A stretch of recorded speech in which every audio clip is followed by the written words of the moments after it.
আসসালামু আলাইকুম everyone, welcome back to my channel. আশা করি সকলেই ভালো আছেন।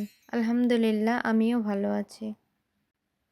এই গরমে কলিজা ঠান্ডা করার মতো ডেজার্ট ডাবের পুডিং। মাত্র 2টি উপকরণ দিয়ে এই পুডিংটি তৈরি করে দেখাবো। এই পুডিংটি তৈরি করার জন্য যে 2টা উপকরণ লাগবে, তার মধ্যে প্রথম উপকরণ হচ্ছে ডাবের পানি। পানিগুলি আমি একটা মগে নিয়ে নিচ্ছি।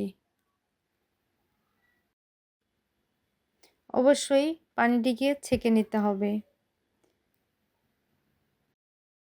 ডাবের পানিটাকে একটা ছাঁকনির সাহায্যে ছেঁকে নিতে হবে। অবশ্যই চেষ্টা করবেন ছেঁকে নেওয়ার জন্য। পানির মধ্যে যে কুটি থাকে ডাবের, সেগুলো কিন্তু পানি থেকে আলাদা হয়ে যাবে। এই কারণে অবশ্যই আমাদেরকে ছেঁকে নিতে হবে। পুডিংটি যদি মজা করতে চান, তাহলে অবশ্যই শাঁসযুক্ত ডাব নেওয়ার চেষ্টা করবেন। এখন আমি একটা চামচের সাহায্যে খুব সুন্দরভাবে শাঁসগুলি আলাদা করে নিচ্ছি। এখন চলে যাচ্ছি মূল রেসিপিতে। চুলায় একটি পাত্র বসিয়ে এখানে আমি পানিগুলোকে অ্যাড করলাম। এখনও কিন্তু আমি চুলাটা অন করি নাই। আমি আগার আগার পাউডারটাকে খুব ভালোভাবে মিশিয়ে নিচ্ছি। 2 কাপ পরিমাণ পানির জন্য এখানে 2 চা চামচ আগার আগার পাউডার দিতে হবে। আপনাদের ডাবের পরিমাণটা যদি বেশি হয়, সেক্ষেত্রে আপনারা আগার আগার পাউডারের পরিমাণটাও বাড়িয়ে দিবেন। এখন আমি চুলার জালটাকে অন করিয়ে নিব। এখন খুব ভালোভাবে নেড়ে যেতে হবে। কোনোভাবে নাড়া বন্ধ করা যাবে না, তাহলে নিচে লেগে যাবে। আগার আগার পাউডার দেওয়ার কারণে এইটি দলা বেঁধে যাবে। এখন আমি কিছু পরিমাণ চিনি অ্যাড করব। আপনারা স্বাদ অনুযায়ী কমিয়ে বাড়িয়ে নিতে পারেন। এখন আমি অপেক্ষা করব 1 থেকে 2টি বলক আসা পর্যন্ত। অনেক বেশি সময় ধরে জাল করার কোনো প্রয়োজন নেই। 1-2টা বলক চলে আসায় আমি চুলার জালটা বন্ধ করে দিব।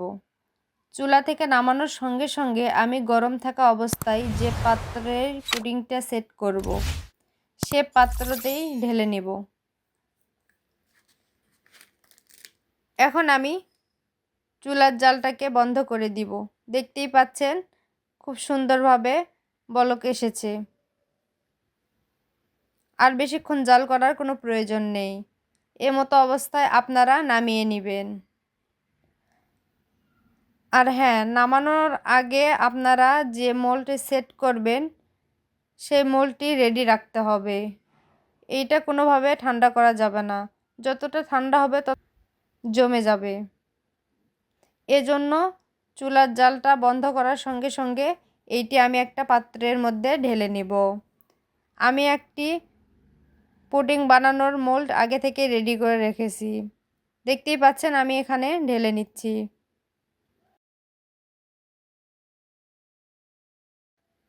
চাইলে আপনারা যে কোনো পাত্রেই নিতে পারেন পুডিংটি সেট করার জন্য।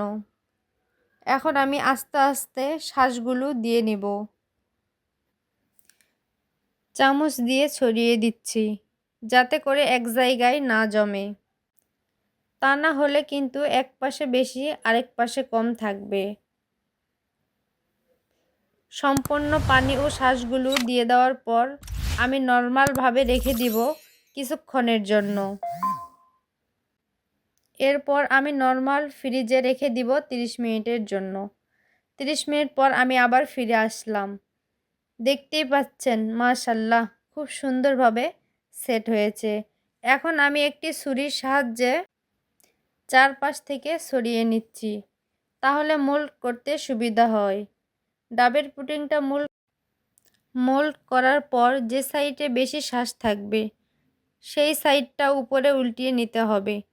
ডাবের শাঁসটা একটু বেশি পরিমাণ দিলে পুডিংটা দেখতে ও খেতে ভালো লাগে। ডাবের পুডিংটি আমি সুন্দরভাবে কেটে দেখাচ্ছি।